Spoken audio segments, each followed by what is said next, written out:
reached Interpretation Services at Northwestern Medicine in downtown Chicago. We're here Mondays through Fridays from 7 a.m. So she doesn't like me leaving a message on her direct line, I guess. Good to know. Johnson, Manager of Patient Relations and Interpretation Services. For more options. Please leave your confidential message. Hi, Dr. Johnson. This is Jamie calling you back. I asked in the last message if we could set up an appointment to talk because with post-concussive syndrome, the diagnosis neurologist had given me, it's actually really difficult to deal with time.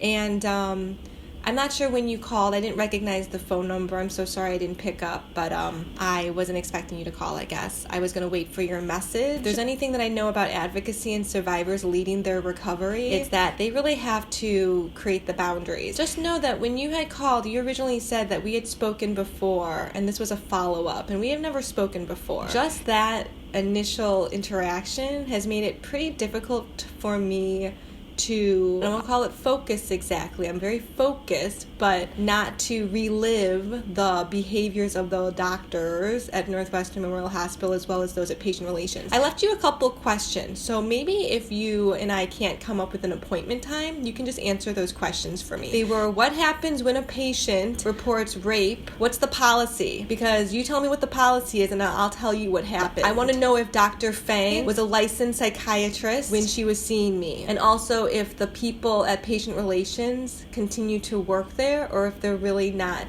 connected to Northwestern Memorial Hospital, since that was a repeated excuse. Their names are Carrie, Mark, and Marco. I'm not going to put myself in a position to be told more excuses when my PTSD or my diagnosis of it was stemming from violence against kids with special needs. And I'll tell you what records were not accepted, PT-OT vestibular, and I'll tell you what those psychiatrists and neurologists decided to do. Also, a new question, but did John Orsini and Jen Wooten send you to me? Because they were the last contacts I had with Northwestern Memorial Hospital. And that's why when you said initially that we had spoken or that you were following up, maybe I misunderstood that, so please just explain it. That set off a bunch of alarm bells. I will be home most of the day today if you'd like to set up a time to talk. If I get a phone call back from your number, I am just going to let it go to voicemail. All right, please answer the question or set up a time for us to talk and I can prepare for that. Thank you so much. Have a great day.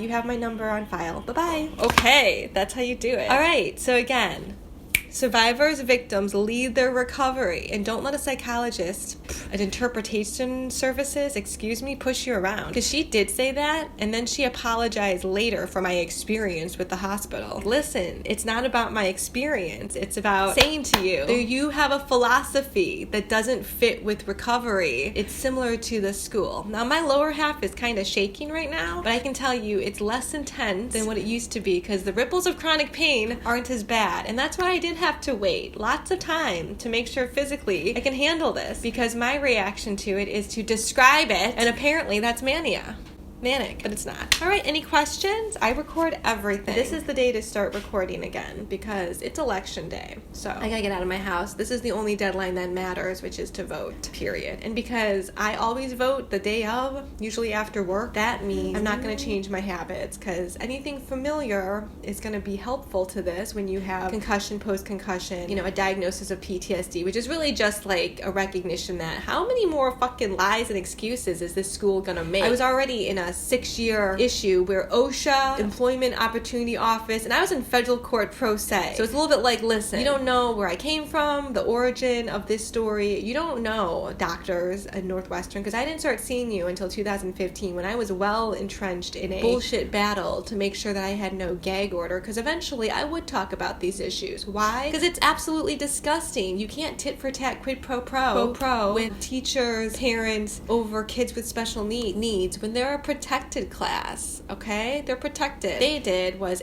wrong, and they can't be let to continue to do that. They have to change their practices or they don't get the accolades. Let's totally fill the school with kids that already know how to read and write from a neighborhood community where moms don't work because their parents or because their husbands make a ton of money. That means that they have to have a hobby, and it's great that you're involved with your family. There is a boundary line where it's a little like, dude, get your own life. And that's my experience, because my ex-husband had his mom at home raising him, and I thought that's the thing you want to do, because I had parents that both worked. I was raised by by other people, family members, friends of my family. And I went to, well, I guess I had a babysitter. The point is I didn't know that you don't want somebody like in your family raising you. My bad. So my ex didn't like his mom. He thought it was worse because she held him accountable. And that's why I would tell her, wow, you should maybe do something with the youth, or your knowledge of insurance. Wow, that can really help people understand that if you make mistakes, big mistakes, you can get in big trouble. So that's her daily experience of people fucking up their lives because of bad choices, like not paying their car insurance and getting their car repoed, or drinking and driving and getting dewies and then having to pay a lot of money to get out of those issues. I get her anxiety, but you can't use that. So I'm going to interrupt you, which means I'm getting a little bit lost, and I want to be able to understand fully what you're trying to say. What is the exact memory that you have that's either sounds, pictures, or even touches that is connected to insurance and what you're calling anxiety sobriety? Now, is this a person dealing with their qualities? We want to be able to describe people by some of the emotions that they emit. In fact, it's a great way to label them when we don't want to necessarily say their names. I just wanted to clarify. What is the memory associated with this insurance and anxiety sobriety? Do you think you can write about it? Let's go.